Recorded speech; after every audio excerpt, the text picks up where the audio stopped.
नमस्कार मंडळी, श्री स्वामी समर्थ. अधिक महिना म्हणजे धोंड्याचा महिना हा भगवान विष्णूंना समर्पित असतो. या महिन्यात दीपदान करण्याचे मोठे पुण्य मानले जाते. वेणी माधव हे प्रयागराज येथील भगवान विष्णूचे एक रूप आहे. प्रयागराज येथे गंगा, यमुना, सरस्वती या 3 नद्यांचा संगम होतो. इथे भगवान विष्णू वेणी माधव रूपात विराजमान आहेत. जसा 3 नद्यांचा संगम होतो तशीच ही वात 3 पदरांनी विणली जाते, म्हणून तिला वेणी माधव म्हणतात. ही वात साधी सुधी नाही, हिचा थेट संबंध उत्तर प्रदेशातील प्रयागराजशी आहे. ही वात लावणे म्हणजे साक्षात प्रयाग क्षेत्री दीपदान करण्यासारखे पुण्य मिळवणे होय.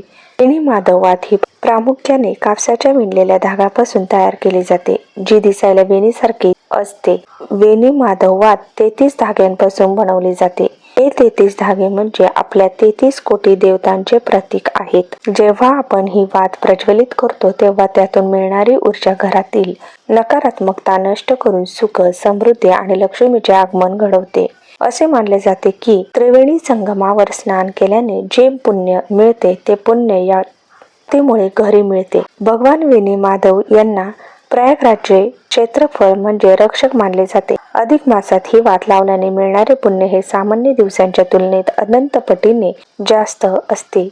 आता ही वात कधी आणि कुठे लावावी ते पाहूया. अधिक मास, कार्तिक महिना आणि कोणत्याही पवित्र मासात ही वात लावली जाते. ही वात अधिक महिन्यात दररोज लावता येते, पण जर शक्य नसेल तर द्वादशी, पौर्णिमा, गुरुवारी नक्की लावावी.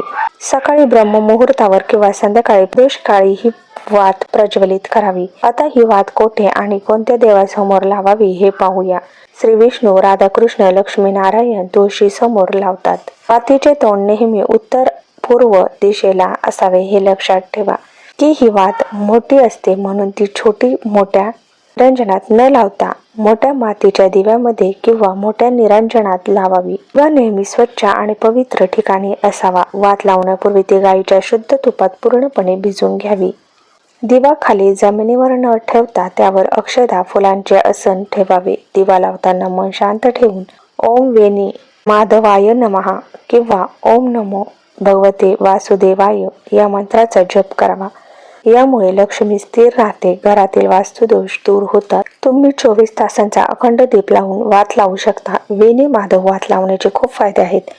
या वातीच्या तेजस्वी ज्योतीमुळे मनाला स्थिरता मिळते. घरातील भांडणे, तणाव, आर्थिक अडचणी कमी होण्यास मदत होते. अनेकांचा असा विश्वास आहे की भक्तिभावाने लावलेली ही वात कुटुंबात प्रेम वाढवते, मानसिक शांतता देते. अखंड सौभाग्य आणि धनप्राप्तीचे प्रतीक मानले जाते. विशेषतः लक्ष्मी पूजनात याचा वापर करणे अत्यंत शुभ असते. आता पाहू सुवासिनी स्त्रियांसाठी आणि महिलांसाठी या वातीचे काय महत्त्व आहे. हिंदू धर्मात सुवासिनी स्त्रियांना घराची गृहलक्ष्मी मानले जाते. असे मानले जाते की सुवासिनी स्त्रियांनी अधिक मासात वेणी माधव वात लावली तर त्यांच्या पतीला दीर्घायुष्य लाभते आणि घराण्यातील सौभाग्याची वृद्धी होते. ही वात विणताना स्त्री आपल्या कुटुंबाच्या कल्याणाचा विचार करते. लक्ष्मीची एकत्रित कृपा प्राप्त झाल्यामुळे कुटुंबात शांती नांदते. आता पाहूया ही वेणी माधव वात कशी बनवली जाते.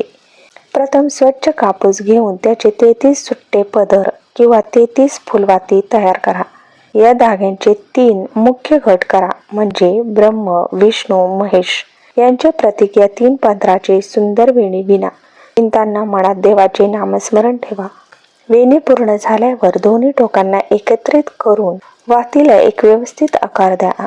तुम्ही ही वात घरी बनवू शकता किंवा आता पूजा साहित्याच्या दुकानातही या तयार मिळतात.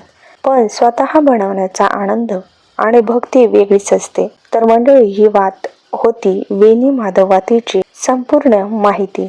अधिक मासातील हे दीपदान तुमच्या घरात सुख समृद्धीची त्रिवेणी गंगा घेऊन येऊ हीच प्रार्थना. व्हिडिओ आवडला असेल तर शेअर करा. धन्यवाद.